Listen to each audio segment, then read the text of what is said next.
So introducing yourself. Now we're going to go into the real steps of etiquettes. When you introduce yourself to someone, you need whoever, if I'm coming towards you and if I'm a female sitting down, I don't need to get up.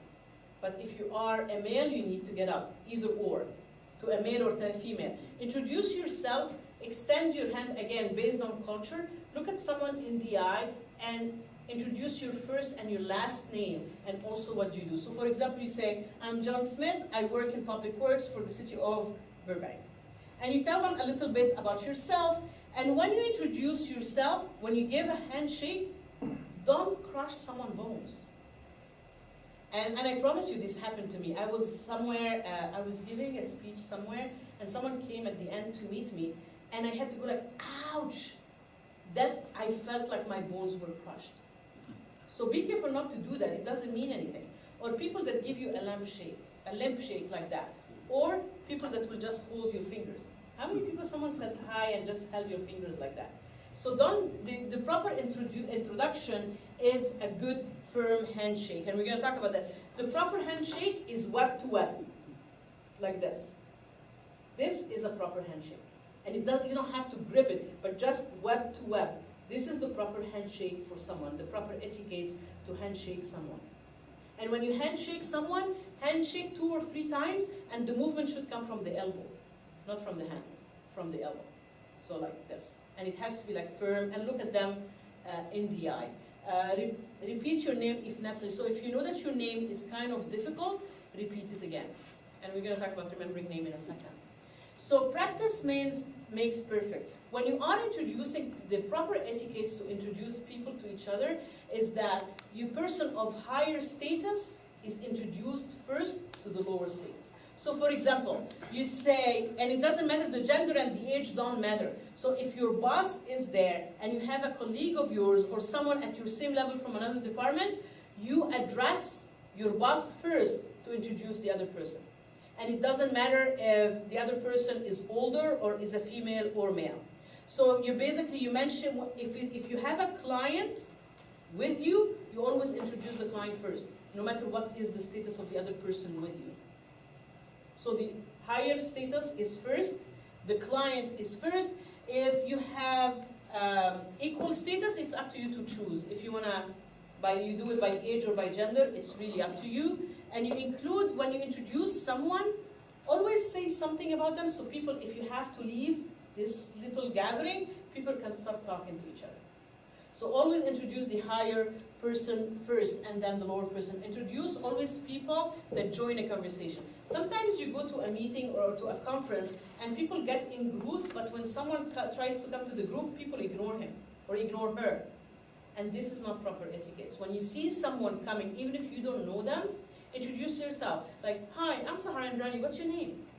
Or what are you doing here? Or what do you do? You know, make people feel welcome. Again, it's about kindness. Be kind to others so others can be kind to you. So these are actually real examples of how to introduce people. So if you can say, for example, Miss Alvarez, she is a senior executive. You tell her, I would like you to meet our new analyst, Joe Smith. Joe, this is Miss Alvarez, our department head. So you address the person with the higher job title first, and you introduce the person with the lower title to the higher title. If you have a dignitary, like a mayor, or like a police chief, or a councilman, or a congress, or a congresswoman, you introduce them with their proper title, with their proper dignitary title, or ambassador, you introduce them that way. If you are introducing someone and your customer is there, even if your boss is there, you introduce your customer first. Because remember, customers come first. You introduce your customer first. If you have a younger person, you introduce them to an older person.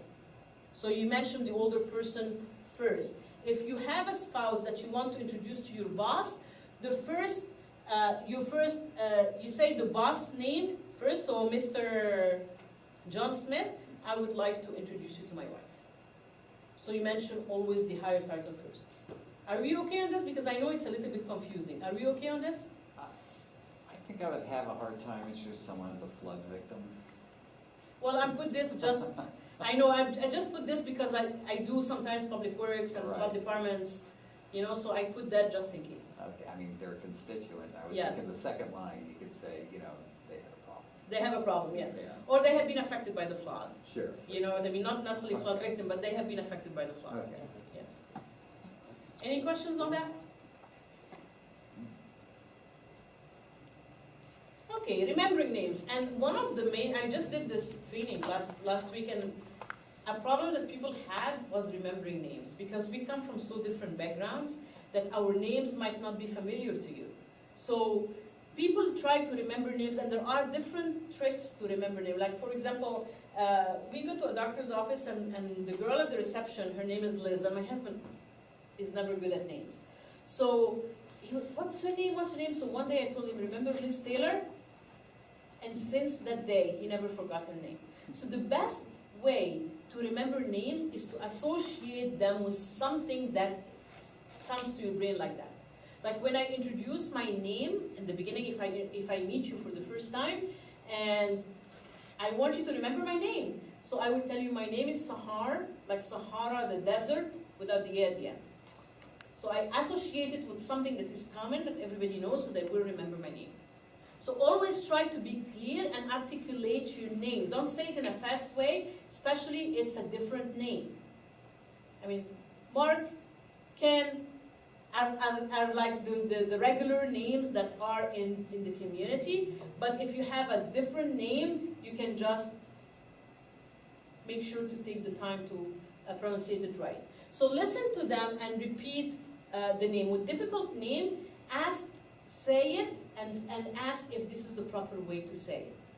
And people feel like really respected when you do that. And when you are in a conversation, use their name multiple times so you won't forget their names and associate it with them. We forget names because we have a lot of mental, sometimes interference and inhibitions in our brain, or names that we're just not used to. You know, so usually even when I started learning new languages, the way I would learn a new language, I would associate the words with something that I already know, so it kind of works that way. It's like the same as brain games that you do, you know, just associate things that have difficult names. Yes, ma'am?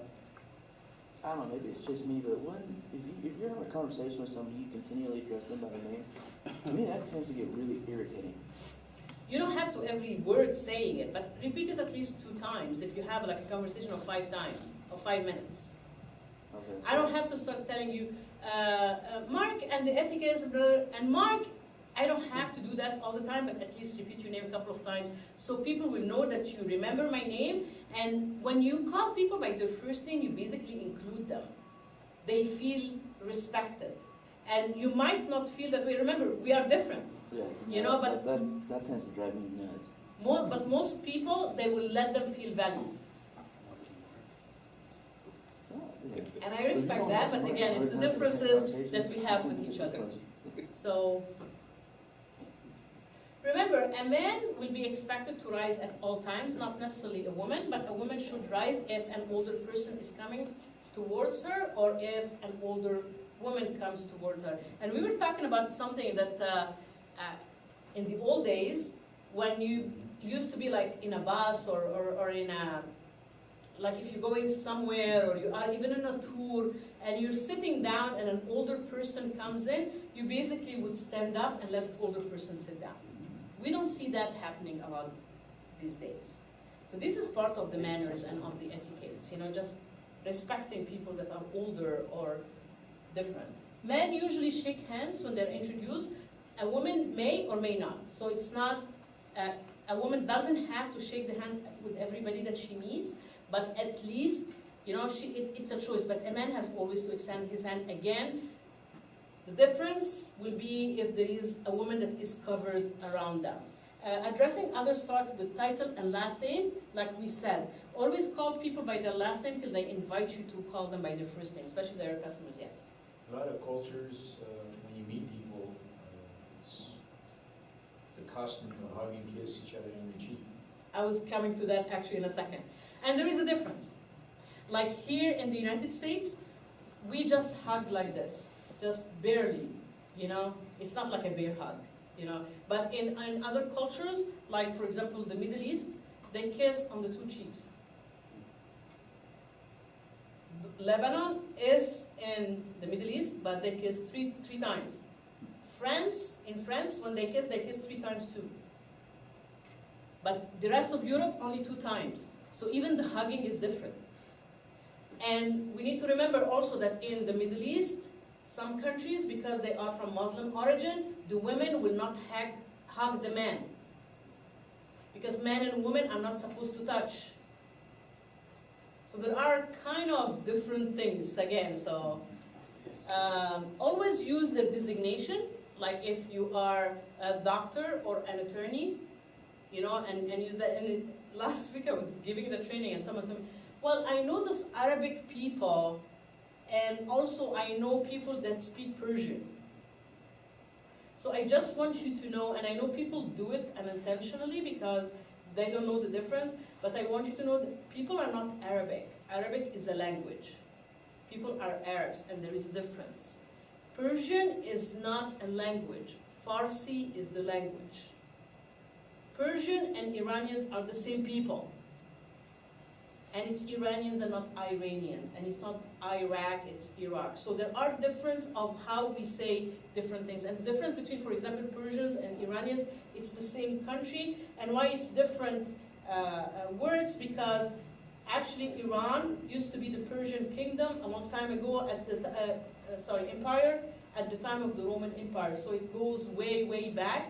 And after the Shah and the time of the Shah, that's when it changed from actually an empire to a republic, and that it became Iran. And that's why people sometimes call themselves Persians or Iranians. So this is more or less the difference. So business card etiquettes. There is important parts to know about business cards. We have a tendency that when someone gives us a credit card, we just take it and put it either in our little pouch or in our pocket without even looking at it. And in some cultures, this is actually disrespectful. So when you are in a way where you present the presentation and you have folders, make sure to affix your business card on it. Exchange your business card at the same time. If someone gives you, some cultures like the Asian culture, when they give you a card, they give it to you with 2 hands.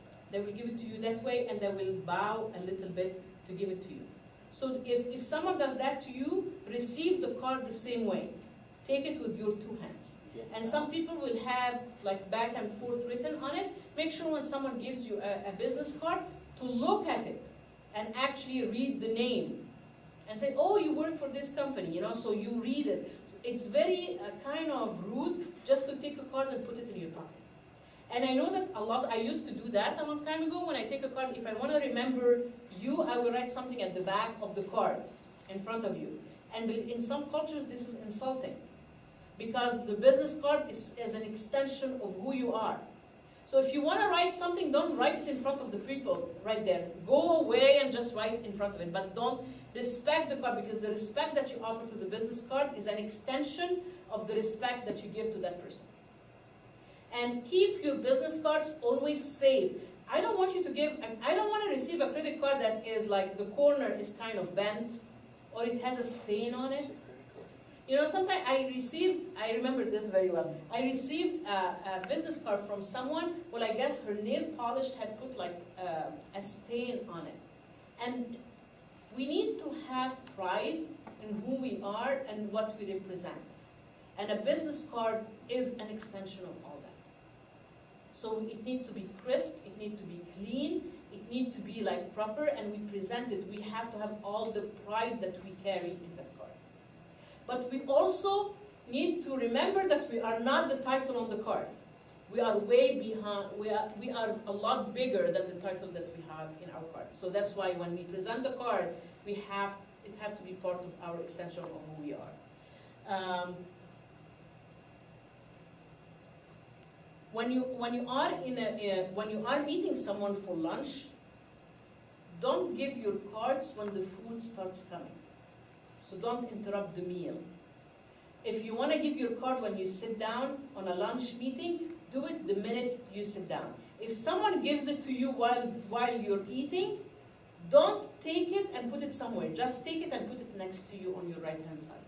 This is the proper way to do it. I mean, don't embarrass the person, but just take it and put it on the side, on your handread side. Always look and read the card before you put it away.